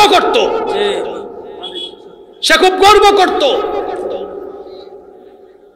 নিরপরাধ মানুষকে অপরাধী বানানোর নাটক কইরা তারা খুব হাসাহাসি করত। ও পালাইতেছিল আমার বাড়ি তো সিলেট দিয়ে। আমার সিলেটের মানুষ কিন্তু খুব অতিথি পরায়ণ, খুব ভালো মেহমানদারি করেছে। আমি আর এই ভদ্র সমাজে কেমনে মেহমানদারি করছে বললাম না, কারণ এটা আপনারা জানেন না, আরো আছে। বললাম তো এটা ভদ্র সমাজে বলা যাবে না, বললাম না, আমি নিজেরা বুঝে নেন। আপনি হাসাহাসি করবেন, আপনি কারো মান সম্মান নিয়ে টানাটানি করবেন। ওই যে আমার দেশে ভাতের হোটেলের এক মালিক ছিল, কত হুজুরের চরিত্র হননের চেষ্টা করেছে। এটা ভদ্র সমাজ, এখানে বললাম না, মানুষও তাকে বেইজ্জত বানায় দিয়েছে। আমি আর নিচের দিকে নামলাম না, নিজেরা আপনারা বুঝে নেন। আপনি কাউকে অপমান করবেন, আল্লাহ আপনাকে অপমান করবেন। আমরা কি পয়েন্টে আসি না বাইরে চলে গেছি? আজকের ওয়াজ এগুলা সমাজের সাথে, দেশের সাথে মিলবে, কারণ আজকে বিষয়ই ধরছি আসমানের নিচের আর জমিনের উপরের। যে পাপের শাস্তি শুরু হয় কোথায়? দুনিয়ায়। তো এগুলো তো দুনিয়ার সাথে মিলবে, স্বাভাবিক ব্যাপার। আল্লাহর নবীর হাদিস শুনেন, আন ইবনে উমর রাদিয়াল্লাহু আনহুমা قال, আব্দুল্লাহ ইবনে ওমর রাদিয়াল্লাহু আনহুমা হাদিসের বর্ণনাকারী সাহাবী, তিনি বলছেন, সাইদা রাসূলুল্লাহ, আমরা বলি সাল্লাল্লাহু আলাইহি ওয়াসাল্লাম, আল মিম্বারা ফানাদা বিসাউতির রাফি'। আব্দুল্লাহ ইবনে ওমর রাদিয়াল্লাহু আনহুমা হাদিসের বর্ণনাকারী সাহাবী, তিনি বলছেন, আল্লাহর রাসূল মিম্বরের মধ্যে আরোহণ করলেন, তারপরে কণ্ঠটাকে বড় করে উঁচা করে তিনি বক্তব্য দিলেন। তিনি বললেন, ইয়া মা'শারা মান ক্বাদ আসলামা বিলিসানিহি, হে ওই সকল লোকেরা যারা মুখ দিয়ে ইসলামের ঘোষণা দিয়েছো, ঈমানের ঘোষণা দিয়েছো, ওয়ালাম ইউফদিল ঈমানু ইলা কলবি, কিন্তু যাদের অন্তরে ঈমানকে এখনো বদ্ধমূল করতে পারো না, এই ভালো করে শোনো, লা তুযুল মুসলিমিন, কোন মুসলমানকে কষ্ট দিও না, ওয়ালা তুআইয়িরুহুম, কোন মুসলমানকে লজ্জা শরমে ফেলে দিও না, ওয়ালা তাত্তাবিউ আওরাতিহিম, কোন মুসলমানের দোষ ত্রুটি অন্বেষণে লেগে যেও না। মান তাত্তাবা আওরাতান আখিহি মান মান তাত্তাবা আওরাতা আখিহিল মুসলিমি তাত্তাবা আল্লাহু আওরাতাহু ওয়া মান তাত্তাবা আল্লাহু আওরাতাহু ইয়াফদাহু ওয়ালাউ ফি জাওফি রাহলি। আল্লাহর নবী বলেছেন, যে ব্যক্তি কোনো মুসলমানের গোপন দোষ ত্রুটিগুলো তালাশ করে, আল্লাহ তাআলা ওই ব্যক্তির দোষ ত্রুটিগুলা মানুষের সামনে প্রকাশ করে দিবেন। আর আল্লাহ যখন কোনো ব্যক্তির দোষ ত্রুটি প্রকাশ করে দিবেন, ওই ব্যক্তি উটের হাওদার ভেতরে গিয়ে লুকালেও তাকে বেইজ্জত করে ছাড়বেন কে? আল্লাহ। এজন্য খবরদার, কোনো মানুষকে বেইজ্জত করার আগে মনে রাখবেন, আল্লাহর নবী বলেছেন, কোনো মানুষকে অপমান করলে আল্লাহ দায়িত্ব নেবেন আপনাকে অপমান করার, আর আল্লাহ যাকে অপমান করার দায়িত্ব নেবেন তাকে কেউ রক্ষা করতে পারবে? আপনি বরং কোনো মানুষের দুষ্টুটি দেখলে পরে গোপন রাখেন, এই অভ্যাস আমাদের ভেতরে নাই। কারণ আমাদের প্রত্যেকটা গ্রামে গ্রামে গ্রাম্য পার্লামেন্ট আছে। গ্রাম্য পার্লামেন্ট কোথায়? যেখানেই টঙের দোকান সেখানেই গ্রাম্য পার্লামেন্ট আছে। চায়ের কাপে চুমুক লাগাবে আর মানুষের দুষ্টুটি বর্ণনা করবে। মনে রাখবেন, আল্লাহর নবী বলেছেন, যে ব্যক্তি মানুষের দুষ্টুটি বর্ণনা করবে, আল্লাহ ওই ব্যক্তির দুষ্টুটি মানুষের সামনে ফাঁস করে দিবেন, আল্লাহ ওই ব্যক্তিকে বেইজ্জত করে ছাড়বেন। আর আপনি যদি তার বিপরীত কাজটা করেন, কোনো মানুষের ভুল ত্রুটি দেখেছেন, মানুষের সামনে বললেন না, একাকী তাকে সংশোধনের উদ্দেশ্যে ইহতিসাব দিলেন, মানুষের সামনে বললেন না, তাহলে কি হবে শুনেন। আল্লাহর নবী বলেছেন, লা ইয়াসতুরু আবদুন আবদান ফিদ দুনিয়া ইল্লা সাতারাহুল্লাহু ইয়াউমাল কিয়ামা। মুসলিম শরীফের হাদিস, আল্লাহর নবী বলেছেন, যে ব্যক্তি কোনো মুসলমানের দোষ ত্রুটি গোপন করবে, আল্লাহ তাআলা ওই ব্যক্তির দোষ ত্রুটি কিয়ামতের দিন গোপন করে তাকে জান্নাত দিয়ে দিবেন। একজন মানুষের ভুল দেখছেন, দোষ ত্রুটি দেখেছেন, মানুষের সামনে বলবেন না, তাকে লজ্জা দিবেন না, একাকিত্বে বলেন। আপনি কারো দোষ ত্রুটি গোপন রেখেছেন, আপনি গুনাহ করছেন না, ভুল করছেন না, আল্লাহ কিয়ামতের দিন এগুলা গোপন রেখা বলবেন, দৌড় মার, জান্নাতে ঢোক। সুবহানাল্লাহ। এই গুণে আমরা গুণান্বিত হতে পারবো তো? আমরা কারো দোষ ত্রুটি দেখলে বলে বেড়াবো না, সিদ্ধান্বেষণ করবো না। কারণ এই সিদ্ধান্বেষণের শাস্তি শুরু হয় কোথায়? জোরে বলেন কোথায়? আমাদের কষ্ট হচ্ছে। সাংঘাতিক পয়েন্টগুলো আমি শেষের দিকে রাখছি। মনোযোগ আছে তো? লম্বা সময় কথা হবে না, কিন্তু মনোযোগী থাকেন আপনারা। মনোযোগ আছে সবার? 5 নাম্বার, যে পাপের শাস্তি দুনিয়াতে আরম্ভ হবে, আল্লাহর নবী বলছেন, আত্মীয়তার সম্পর্ক ছিন্নকারী ওই ব্যক্তি দুনিয়াতে শাস্তি পাবে। আমাদের সমাজে অনেক মানুষ আছে, আত্মীয় স্বজনের কোনো খবরই নেয় না। একটু টাকাওয়ালা পয়সাওয়ালা হয়েছে, কুমিল্লা শহরে থাকে, ঢাকায় থাকে, আত্মীয় স্বজনের খবর নেয় না। আত্মীয় স্বজনের মধ্যে অনেক গরিব থাকে, অসহায় থাকে, খোঁজ খবর নেয় না, ফোন দিলে ফোন রিসিভ করে না, আত্মীয় স্বজনের খোঁজ খবর রাখে না। আল্লাহর নবী বলেছেন, আত্মীয়তার সম্পর্ক ছিন্নকারী ব্যক্তির সাথে সম্পর্ক সরাসরি ছিন্ন করে দেন কে? ওই ব্যক্তি জান্নাতের গন্ধও পাবে না। আল্লাহর নবী আরো বলেছেন, মা মিন যামবিন আহরা আন ইউআজ্জিলাল্লাহু লিসাহিবিহিল উকুবাতা ফিদ দুনিয়া মা মা ইয়াদখিরু লাহু ফিল আখিরাতি মিন কাতিআতির রাহম ওয়াল বাগি। আল্লাহর নবী বলেছেন, কারেন্ট চলে গেছে মনে হয়। আমি কি আপনাদের থেকে আর কিছু সময় পাবো? আওয়াজ তো ছোট হলো, কিছু সময় পাবো? আল্লাহর নবী বলছেন, দুনিয়াতে আল্লাহর সাথে সীমা লঙ্ঘন এবং আত্মীয়তার সম্পর্ক ছিন্ন করার চাইতে জঘন্য আর কোনো গুনাহ নাই। কারণ এই গুনাহ করলে পরে দুনিয়াতে দ্রুত গতিতে তাকে শাস্তি দেওয়া আরম্ভ করেন কে?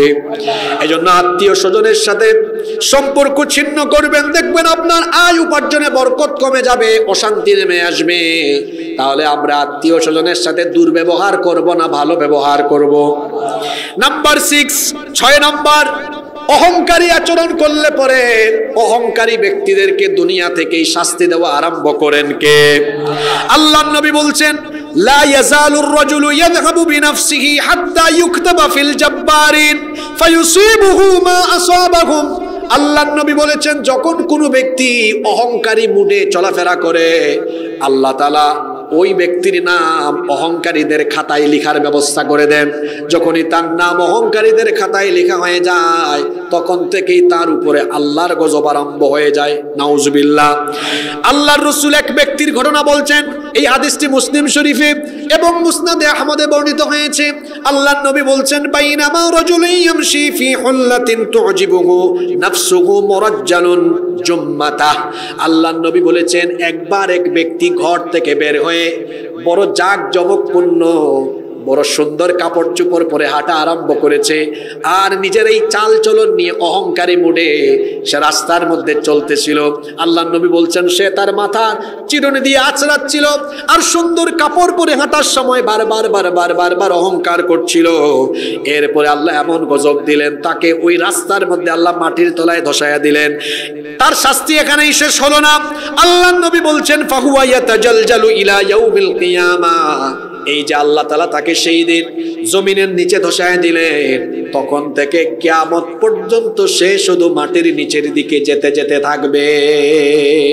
নাউযুবিল্লাহি মিন যালিক। তাহলে বোঝা গেল অহংকারের শাস্তি বড় মারাত্মক।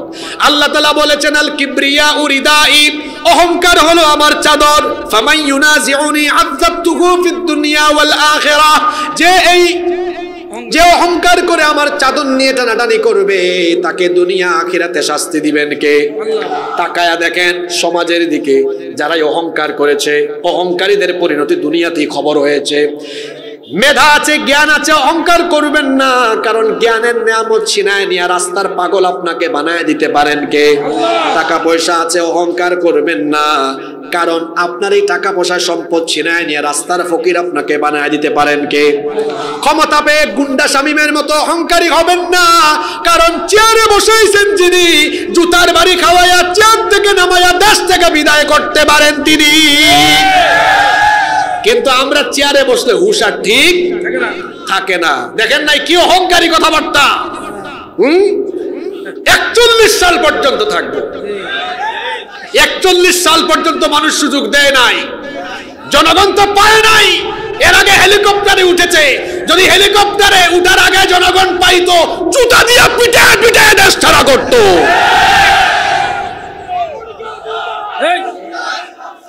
সম্মানিত ভাইয়েরা, অহংকার, ওই যে মানুষ বলে না, গ্রাম্য একটা স্লোগান আছে তো, অহংকার পতনের মূল। আমি গত পরশুদিন হঠাৎ করে ফেসবুকে একটা ভিডিও আসলো সামনে, পার্লামেন্টের বক্তব্য, হয়তো আপনারা এটা শুনেছেন, যে এখন পর্যন্ত এই বাংলাদেশে কেউ তৈরি হয়নি যারা আমাদেরকে নামাতে পারে। এটা কি ভালো কথা না অহংকারী কথা? কারবার কি করছে, এই যে এখানে যারা আছেন উনাদেরকে তো একদম জেলখানায় ঢুকে রাখতো, আওয়াজ করতে দিত না, ঠিক না? এরপর আল্লাহ কি করছেন, ওই ছোট ছিটা একদম কাম সারাই দিচ্ছেন। আল্লাহু আকবার। এই ছোট ছোট ছেলেরা কি সাহস নিয়ে নেমেছে। একটা ছেলের হাতে কিছুই নাই, কিছুই নাই, কিন্তু ছিল বুক ভরা সাহস। তাদের বুকের মধ্যে সাহস দিয়েছেন কে? দেখেন নাই তাদের রক্ষী বাহিনীরা বলতো, স্যার কি করতাম বলেন, একটারে মারলে আরো 4টা দাঁড়িয়ে যায়। আল্লাহু আকবার। এই দেশের যুবকেরা দেশকে ভালোবাসে, এদেশের যুবকরা ইসলামকে ভালোবাসে, আলেমদেরকে ভালোবাসে। সুতরাং এই যুব সমাজের মন মানসিকতার বিপরীতে গেলে বাংলাদেশে কেন জায়গা হবে না? যুবকরা হলো নদীর স্রোতের মতো। যুবকরা কিসের মতো? নদীর স্রোতের মতো। আচ্ছা, স্রোতের সামনে যা থাকে এটা কি থাকবে না ভেসে যাবে? স্রোতের সামনে যা আসে তা যেমন ভেসে যায়, ঠিক তেমনি যুবকদের গণজোয়ারের সামনে যা আসবে টিকে থাকতে পারবে। বেশি কষ্ট দিয়ে ফেলতেছে নাকি আপনাদেরকে? তো 7টা বলে ফেলছি, বাকি 6টা আছে। হয়তো আমরা আর 20 মিনিটের মতো সময় নিব। কষ্ট হচ্ছে আপনাদের? থাকতে পারবেন তো? নাম্বার 8 নাম্বার, যে পাপের শাস্তি দুনিয়াতে আরম্ভ হবে, সুদ আর ঘুষ। এই অন্যায়, এই পাপের সাথে যারা যুক্ত হবে এদের শাস্তি দুনিয়াতে দেওয়া যিনি আরম্ভ করবেন, জুড়ে বলেন তিনি কে? আমার দেশে, আমার সমাজে সুদ আছে না নাই? সুদ এত বড় মারাত্মক গুনাহ। লাআনা রাসূলুল্লাহ সাল্লাল্লাহু আলাইহি ওয়াসাল্লাম আকিলার রিবা ওয়া মুকিলাহু ওয়া কাতিবাহু ওয়া শাহিদাইহি। আল্লাহর নবী বলেছেন, যে ব্যক্তি সুদ দেয়, যে ব্যক্তি সুদ নেয়, যে ব্যক্তি সুদ লিখে রাখে এবং যে ব্যক্তি সুদের সাক্ষী হয়, সকলের উপরে লানত করেছেন মুহাম্মাদুর রাসূলুল্লাহ। আমরা বলি সাল্লাল্লাহু আলাইহি ওয়াসাল্লাম। আবার আল্লাহ তাআলা সূরা বাকারার 276 নম্বর আয়াতে বলেছেন, ইয়ামহাকুল্লাহুর রিবা ওয়া ইউরবিস সাদাকাত ওয়াল্লাহু লা ইউহিব্বু কুল্লা কাফফারিন আসীম। আল্লাহু আকবার। আল্লাহ সুদকে নিশ্চিহ্ন করেন, আর সাদকাকে আল্লাহ বাড়িয়ে দেন। তার মানে হলো যে ব্যক্তি সুদের সাথে সম্পৃক্ত সে মনে করে আমি সুদের কারবার করে ধনী হয়ে যাচ্ছি। আল্লাহ বলতেছেন না, তোমার ধারণা ভুল। তুমি সুদি কারবার করে যতই কামাও না কেন সম্পদের বরকত উঠায় নেবেন কে? তার মানে এটা দুনিয়াবি গজব। এই ব্যক্তি কোনোদিনও সুখ শান্তি পাবে। আবার ঠিক এমনি ভাবে ঘুষখোর যারা আছে, ঘুষ খাইলেও পরে সম্পদে বরকত হবে না। লাআনা রাসূলুল্লাহ সাল্লাল্লাহু আলাইহি ওয়াসাল্লাম আর-রাশি ওয়াল মুরতাশি, যারা ঘুষ দেয় এবং ঘুষ নেয় এদেরকে লানত করেছেন মুহাম্মদ। আমরা বলি সাল্লাল্লাহু। আমার দেশে ঘুষ আছে না নাই? আর সবচেয়ে বেশি ঘুষ চলে উপরের মহলে। কোন মহলে? এদের পেট ভরে না। এই জন্য আমি বলি আমার দেশে চোর হলো দুই প্রকার, একটা হলো অভাবের চোর আর একটা হলো স্বভাবের চোর। চোর কয় জাত? জোরে বলেন কয় জাত? একটা অভাবের আর একটা। এক লোকের ঘরে খাবার দাবার নাই, যাচ্ছে নরপাটি দিয়ে, পাইছে এখানে সবজির ক্ষেত, ডানে বামে তাকায় দেখে কেউ নাই, রাতের অন্ধকারে কাম করছে, এই যে নিয়ে চলে গেছে। এটা স্বভাবের না অভাবের চোর? এটা অভাবের চোর। কিসের চোর? ওর ঘরে খাবার নাই, অভাবের কারণে চুরি করেছে। সচিব, ডিসি, এসপি বড় বড় টেবিলে চেয়ারে বসে আছে, সরকারি বাড়ি, সরকারি কোয়ার্টার, সরকারি গাড়ি, সরকারি বাড়ি, সরকারি বেতনে চলাফেরা করে, তাও এই চোরের পেট ভরে না। কোনো ফাইল নিয়ে গেলে ঘুষ ছাড়া কাজ করে না। কলমের খুঁচাই দুর্নীতি আর চুরি। আপনি কি ওইটাকে অভাবের চোর বলবেন না স্বভাবের চোর বলবেন? বাংলাদেশে অভাবের চোর বেশি না স্বভাবের চোর বেশি? ছাত্র জনতাকে বলবো, বিপ্লব এটা আধা বিপ্লব হয়েছে, চূড়ান্ত বিপ্লব এখনো হয়নি। এই স্বভাবের চোরদেরকে ওই চেয়ার থেকে সরায় দিয়া আল্লাহ ওয়ালাদেরকে ওই চেয়ারে বসাতে পারলে বিপ্লব সার্থক হবে।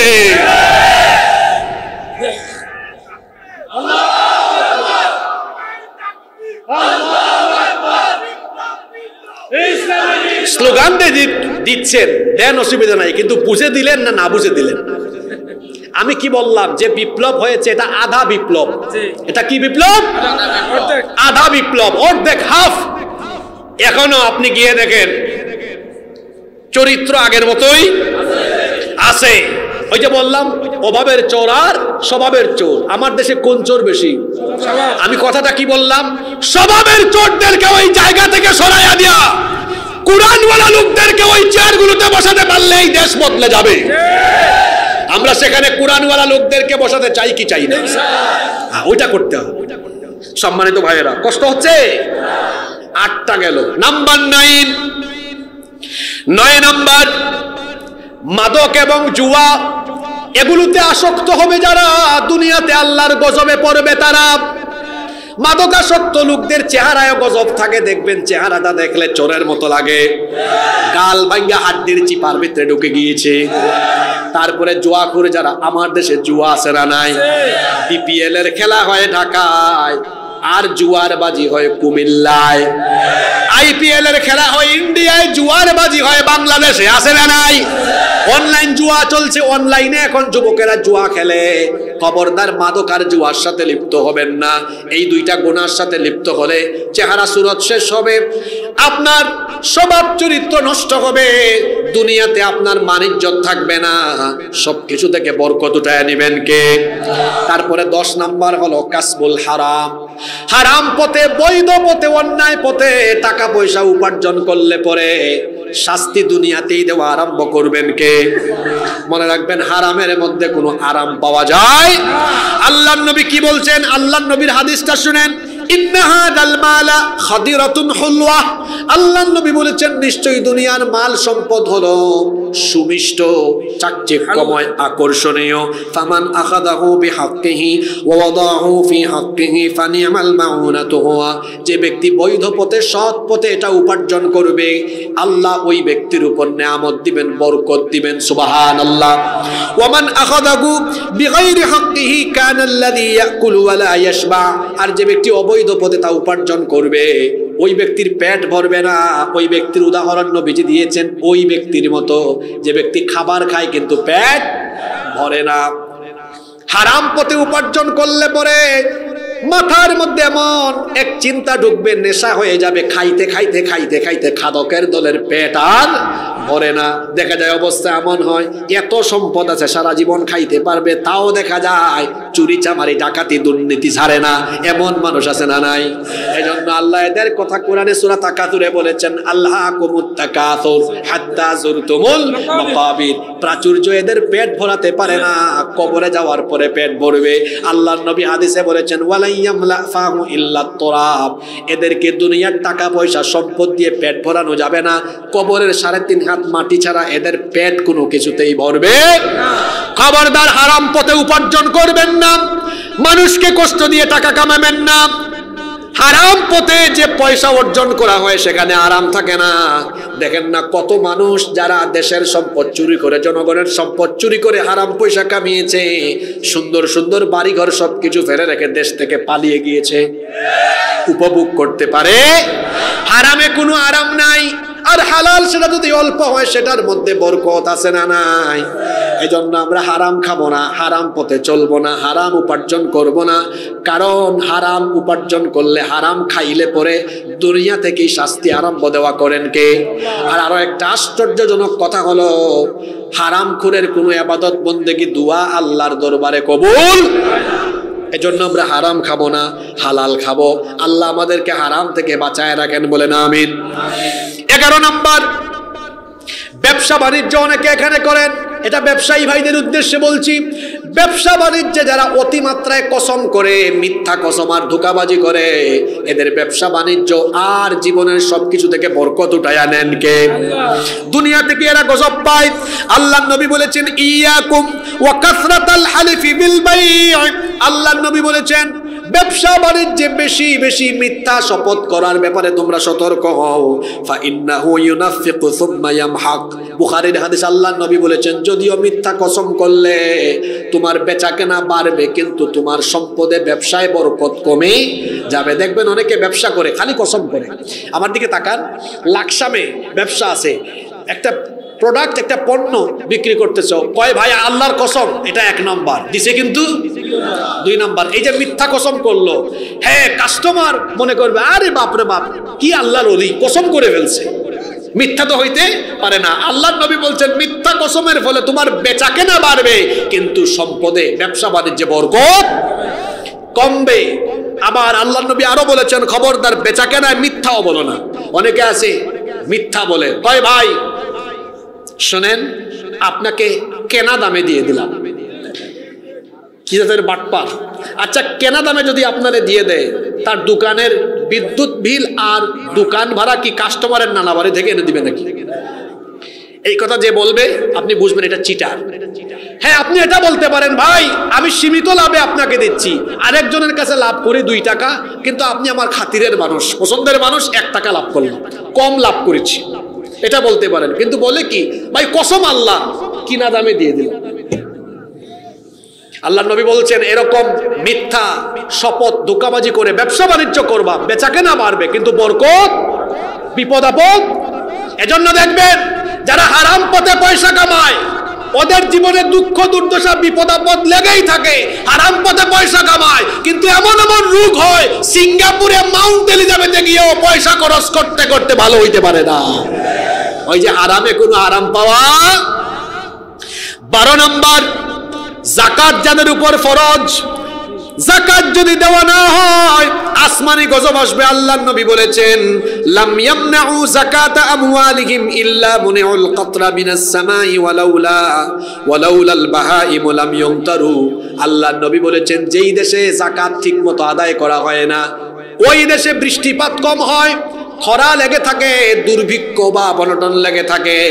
তাহলে বোঝা গেল যাকাত ফরজ হওয়ার পরে যারা যাকাত দিবে না, এদের উপর আসমানি গজব আসবে। কার তরফ থেকে? 13 এবং সর্বশেষ হলো, এই পয়েন্টটা একটু লম্বা, কিন্তু মনোযোগী থাকতে হবে আপনাদেরকে। মনোযোগী থাকবেন তো? এক হাদিসে আল্লাহর নবী 15টা গুনার কথা বলেছেন, এবং এগুলোকে বলেছেন শেষ জামানার ফিতনা। আল্লাহর নবী বলেছেন, আখিরি জামানার এই ফিতনাগুলোতে যারা পড়বে, তার আগে জবাব দেন দেখি আমরা এখন কোন জামানায়। আস্তে বলবেন না, জোরে বলেন, কোন জামানায়? আল্লাহর নবী বলেছেন আখিরি জামানায় এই ফিতনাগুলোতে পড়বে যারা, আল্লাহ তাআলার তরফ থেকে গজবে পড়বে তারা।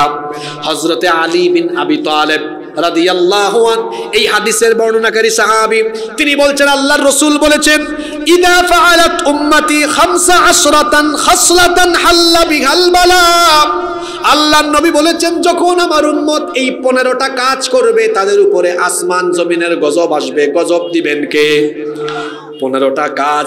আমি এই 15টা কথা বলি, এবার আপনারা মিলান তো, দেখবেন সমাজের সাথে মিলে কি মিলে না। বলবো রাগ করবেন না তো? দেখেন একটু মিলান। 1 নাম্বার, ইদা কানাল মাগনামু দুওয়ালা। রাষ্ট্রীয় দায়িত্ব পাওয়ার পরে রাষ্ট্রের সম্পদকে নিজের মনে করে চেটে পুটে খাবে। বলেন তো প্রথম পয়েন্টটা মিললো কি মিলল না? 2 নাম্বার, ওয়াল আমানাতু মাগনামা। চতুর্দিকে যখন আমানতের খেয়ানত আরম্ভ হবে, এখন আমার দেশে আমার সমাজে আমানতের খেয়ানত কম না বেশি? 3 নাম্বার, ওয়াজ যাকাতু মাগরামা। যাকাতকে মানুষ যখন ঋণ বা জরিমানার মতো মনে করবে। 4 নাম্বার হলো ওয়া তুআল্লিমানি গায়রিদ্দিন। দিন বিবর্জিত শিক্ষা ব্যবস্থা যখন চালু হবে, আমার শিক্ষা ব্যবস্থায় কি দ্বীনি শিক্ষা আছে নাকি? 5 নাম্বার, ওয়া আতাআর রাজুলু যাওজাতাহু ওয়া আক্কা উম্মাহু। কোন ব্যক্তি যখন বউয়ের আনুগত্য করবে আর তার মায়ের সাথে বেয়াদবি করবে। 6 নাম্বার, ওয়া বাররা সাদিকাহু ওয়া জাফা আবাহু। বন্ধু বান্ধবদের সাথে ভালো আচরণ করবে কিন্তু বাপের সাথে বেয়াদবি করবে। 7 নাম্বার, ওয়ারতাফাতিল আসওয়াতু ফিল মাসাজিদ। মসজিদগুলোতে পাপী তাপীদের ফাসিকদের গলার আওয়াজ বড় হয়ে যাবে। ইমাম সাহেবের গলার আওয়াজের চাইতে সুদখোর চাঁদাবাজ টেন্ডারবাজ সভাপতি সেক্রেটারির গলার আওয়াজ বড় হবে। 8 নাম্বার, ওয়াসাদাল কবিলাতা ফাসিকুহুম। ফাসিক লোকেরা বিভিন্ন গোত্রের বিভিন্ন গ্রামের মাতব্বরি করবে। দেখবেন অনেক ফাসিক ফুজ্জার এলাকার চিহ্নিত টেন্ডারবাজ চাঁদাবাজ এলাকার মাতব্বরি করে। 9 নাম্বার, ওয়াকানা যাঈমুল কওমি আরযালাকুম। নিকৃষ্ট চরিত্রের লোকেরা যখন নেতা হয়ে যাবে, ওই ফারুকির মতো। এই দেশে কি ভালো মানুষের এত অভাব আছে নাকি যে আপনি নাটক ফাটকের লোককে ধরে আনবেন? আল্লাহর নবী বলছেন, আপনার কি আমার কথা রাগ করলেন নাকি? আমি তো আল্লাহর নবীর হাদিস পড়ছি, ওয়াকানা যাঈমুল কওমি আরযালাকুম। নিকৃষ্ট চরিত্রের লোকেরা যখন নেতা হবে, আমার দেশে উপদেষ্টা পদ, এটা তো বাংলাদেশে বড় একটা পদ, তো ফারুকি কি উৎকৃষ্ট না নিকৃষ্ট? এরা অশ্লীলতা বেহায়াপনা চলে, এই জন্য তো আমি বললাম নিকৃষ্ট চরিত্রের লোকেরা যখন নেতা হবে। 10 নাম্বার, ওয়া উকরিমার রাজুলু মাখাফাতা শাররিহি। ভয়ে যখন মানুষ মানুষকে সম্মান করবে, ওই যে আমার দেশে ওই হুজুরের মতো জান্নাতের সার্টিফিকেট দিয়ে দিবে, এরকম কিছু হুজুরও আছে না নাই? জালেমের জিলাপি বিরানি যে আলেমের গলা দিয়ে নামে, ওই আলেমের জবান থেকে কোনোদিন হক কথা বের হবে না। আল্লাহর নবী বলেছেন এইভাবে ভয়ে পড়ে যারা মানুষকে সম্মান করবে। 11 নাম্বার, শুরিবাতিল খুমুর। মাদককে যখন হালাল মনে করবে। ওয়ালু বিসাল হারির। 12 নাম্বার হলো রেশমি পোশাককে জায়েজ মনে করবে। 13 নাম্বার, ওয়াত্তুখিদাতিল কাইনাত। গায়ক গায়িকা নায়ক নায়িকা নর্তকীদেরকে যখন লোকেরা গ্রহণ করবে, এদের পিছনে পিছনে ঘুরবে। 14 নাম্বার, ওয়াল মাআজিফ। যখন বাদ্যযন্ত্র মিউজিকের পেছনে মানুষ ছুটবে। 15 নাম্বার, ওয়ালাআনা আখিরু হাদিহিল উম্মতি আউওয়ালাহা। যখন পূর্ববর্তীদেরকে পরবর্তীরা লানত করা আরম্ভ করবে। যে 15টা গুনার কথা বললাম, আপনাদের সমাজে দেশে এখন এগুলো আছে না নাই? আল্লাহর রাসূল বলছেন এই গুনাহে যখন মানুষ লিপ্ত হবে তখন কি হবে শোনো। ফালিয়ারতাকিবু ইনদা যালিকা রিহান হামরা আও খাসফান ওয়া মাসখান ওয়া কাযফান। সেই সকল দেশে তখন চেহারার বিকৃতি, ঘন ঘন ভূমিকম্প এবং আগুন দাবানলের গজব আসবে। কিছুদিন আগে দেখেছেন আমেরিকার লস অ্যাঞ্জেলেসে, আমেরিকার হলিউড শহরে দাবানলে সব পুড়ে ছাই হয়ে গিয়েছে। কেন পুড়বে না বলেন? যতগুলো 15টা যে গুনার কথা বলা হয়েছে, এই 15টা গুনাহ ওই দেশে আছে বলে দাবানল জ্বলে উঠেছে। আপনার দেশেও আসবে যদি এগুলো বন্ধ না হয়। যদি এগুলো বন্ধ না হয়, মোট 13টা পাপের কথা এখানে বলে গেলাম, 13টা পয়েন্ট। শেষ পয়েন্টটা ছিল শেষ জামানার কিছু ফিতনার কথা। এই 13টা পাপ, এগুলোর শাস্তি আখিরাতে আছে না নাই? আরম্ভ হবে কোথায়? আপনারা বলবেন হুজুর এখন আমাদেরকে একটা প্রেসক্রিপশন দেন, আমরা অনেকে আব্বা আম্মার সাথে বেয়াদবি করছি, অনেকে হারাম খেয়ে ফেলছি, বা যে কোনো পয়েন্ট মিলে গেছে, এখন আমরা কি এখান থেকে ফিরে আসার কোনো উপায় নাই? জোরে বলেন আছে না নাই? অবশ্যই আছে, অবশ্যই আছে। আপনার জন্য টেনশনের কোনো কারণ নাই। কেন আপনি হতাশ হবেন? এই যে এখন কিছুক্ষণ পরে আমরা মোনাজাত করব, হতে পারে এই মোনাজাত এর মাধ্যমে আপনার পিছনের সব গুনাহ মাফ হয়ে যেতে, কারণ চোখের পানির এত দাম, চোখের পানির এত দাম। আটলান্টিক মহাসাগর, প্রশান্ত মহাসাগর, পৃথিবীর সব সাগর আর মহাসাগরের পানি দিয়ে জাহান্নামের আগুন নিভানো যায় না। পৃথিবীর সকল সাগর মহাসাগরের পানি দিয়ে আমল নামায় যে গুনাহ লেখা আছে এগুলা সাফ করা যায়, কিন্তু 2 ফোঁটা চোখের পানি, অনুশোচনার 2 ফোঁটা চোখের পানির এত দাম। যখন আপনি 2 ফোঁটা চোখের পানি আজকে তওবার মাধ্যমে ছাড়বেন, আপনার আমল নামায় যত গুনাহ লেখা হয়েছিল সব গুনাহ আল্লাহ চোখের পানি দিয়ে ধুয়ে মুছে সাফ করে দিবে। তওবার মতো তওবা করতে হবে। আমরা তওবা করেই উঠবো আজকে ইনশাআল্লাহ।